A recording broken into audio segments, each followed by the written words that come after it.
بۆی عایشە ڕەزای خوای لێ بێ دەفەرمێ ڕۆژێکیان پرسیارم کرد لە پێغەمبەری خوا صلی الله علیه وسلم سەبارەت بە عەذابی قەبر لە ڕیوایەتێکی ئیمامی بوخاری مسلم داهاتووە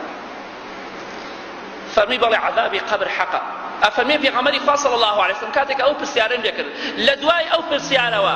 هەموو نوێژێک پێغەمبەری خوا صلی الله علیه وسلم ئەی فەرموو خوای گیان پەناهەگرم بە تۆ لە عەذابی قەبر ئەی خاک بەسەر من و تۆ ئەگەر پێغەمبەری خوا صلی الله علیه وسلم هەموو نوێژێکی فەرز هەموو نوێژێک بڵێ خوای گیان لە عەذابی قەبر بمپارێزە لە عەذابی قەبر ئەمین کراوە ئەی من و تۆ کێڵێ ئەمین کراوین ئێمە گۆڕۆشار لە پێشمانەوە برا شیرینەکانم گۆڕۆشار لە پێشمانەوەیە پرسیاری ناو قەبر لە پێشمانەوەیە زیندوو بوونەوەمان لە پێشە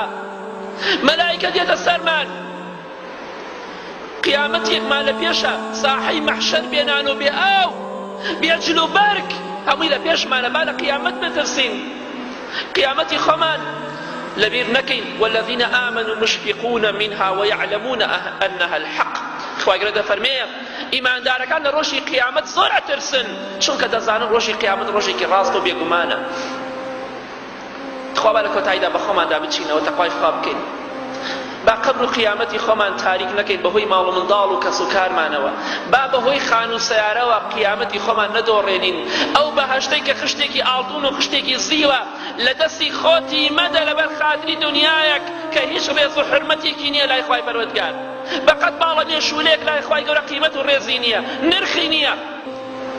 کەواتە ئینشەڵڵا برا شیرینەکانم ئەی ئەو کەسانی کە تەنها مانگی ڕەمەزان نوێژەکەن و گوێتان لە دەنگی ئێمەیە تو خوا لە خوای گەورە بترسن و ئەڵڵا گیان زۆر زۆر لەوە گەورە